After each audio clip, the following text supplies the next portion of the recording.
Hi, and welcome to Time Out with REMAX. My name is Adrian Goslet, and I'm the CEO of REMAX of Southern Africa. Today, our guest speaker is Siphiwe Moyo, an acclaimed keynote speaker and author. Today, Siphiwe is going to share with us just how important it is to cultivate optimism during tough times. I hope you enjoy the session, and I hope to catch you on the next Time Out with REMAX.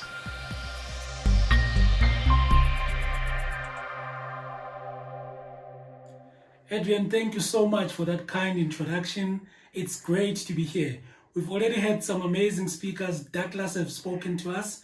Pierre has spoken to us. Today I want to talk to you about cultivating optimism in tough times. There's really no doubt that it is hard to be an optimist right now. There is pessimism in the air, quite literally, because crises really take a toll on us. We are human beings. We get tired, we get exhausted. And if you're a business owner, you can't just throw your hands in the air in despair. You have to ask yourself, is there anything that I can do to cultivate my own optimism in these tough times? And there is an answer. And that's what I want to talk to us about today, because many people get overwhelmed by what seems to be big things and big tasks. They're overwhelmed. To them, the problem is too big. The target is too high. When they see the wrongs of the world, they say something should be done about that, or someone should do something about it. They never really think, maybe I'm that someone. Maybe I need to do something about it.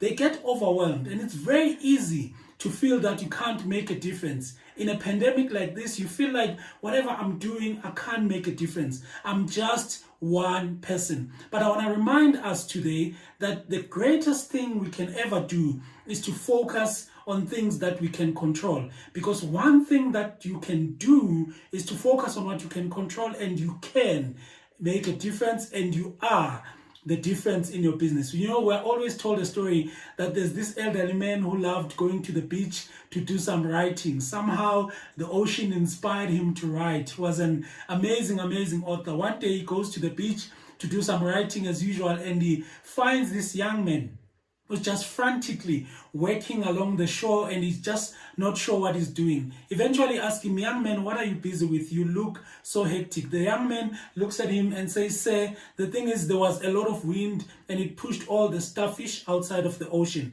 So I'm trying to save the starfish, because as you know, starfish cannot survive out of the ocean for too long, especially when it's hot. They are going to die. So I'm pushing them back into the ocean. I'm trying to make a difference. I'm trying to help them. The elderly man with a lot of wisdom looks at the number of starfish that is outside of the ocean, looks at how big the problem is, and say, young man, you cannot make a difference. The problem is too big. You can't make an impact. The young man looks at him naively, takes one starfish, throws it back into the ocean, and says, sir, I know I can't make a difference in all of them, but I've just made a difference on that one. I've just saved a life. So today I want to talk about what are some of those small little things that we can do to cultivate our own optimism in these tough times. And luckily for us, there is research backing us that you can teach yourself how to be optimistic. Yes, there are people who are very optimistic